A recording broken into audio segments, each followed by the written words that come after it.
Today I'll be reviewing an article published by Kees van Groningen, Craig Olsenberg and Bruce Hungate in the July 2011 edition of Nature titled Increased Soil Emissions of Potent Greenhouse Gases under Increased Atmospheric Carbon Dioxide. Increasing concentrations of carbon dioxide in the atmosphere can affect biotic and abiotic conditions in soil, such as microbial activity and water content. These changes could alter production and consumption of the greenhouse gases nitrous oxide and methane in the future.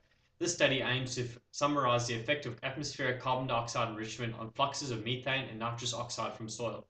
To achieve this objective, Van Groningen and colleagues extracted results of soil fluxes of methane and nitrous oxide from a range of carbon dioxide enrichment studies. Data collection was from journal articles published before January 2011 using Google Scholar and the Web of Science database. All the data was then collated and synthesized using statistical meta-analysis. These studies were conducted in a variety of indoor and outdoor locations. The results of the meta-analysis showed that an increase in atmospheric carbon dioxide stimulated a rise in nitrous oxide emissions by 18.8%, a rise in methane by 13.2% in wetlands, and 43.4% in rice paddies. Upland systems, however, saw a small and insignificant net uptake of methane.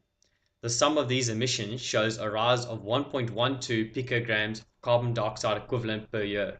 The reasons why soil greenhouse gas emissions respond positively to rising carbon dioxide levels are because atmospheric carbon dioxide enrichment increases the soil water content.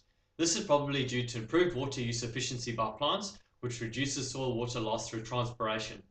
Also, increased carbon dioxide is shown to enhance soil biological activity. Both of these responses promote soil anoxia and thus stimulate denitrification, one of the major sources of nitrous oxide from soils. Similar research into this topic was published in the October 2012 edition of Nature. Van Groningen, Hungate and Van Kessel, titled Increased Greenhouse Gas Intensity of Rice Production Under Future Atmospheric Conditions. This article was conducted using comparable methodology to the original, except this time focusing on how increased atmospheric carbon dioxide and global warming affects methane emissions from rice yields and cultivation specifically. The derived results suggested that methane emissions would instead increase by 42.2% in rice paddies, similar to the 43.4% originally reported. The results here identify two indirect mechanisms through which rising atmospheric carbon dioxide amplifies climate change.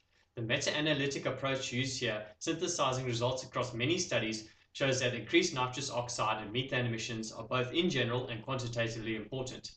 Future assessments of terrestrial feedbacks to climate change should therefore consider these indirect effects of increased atmospheric carbon dioxide.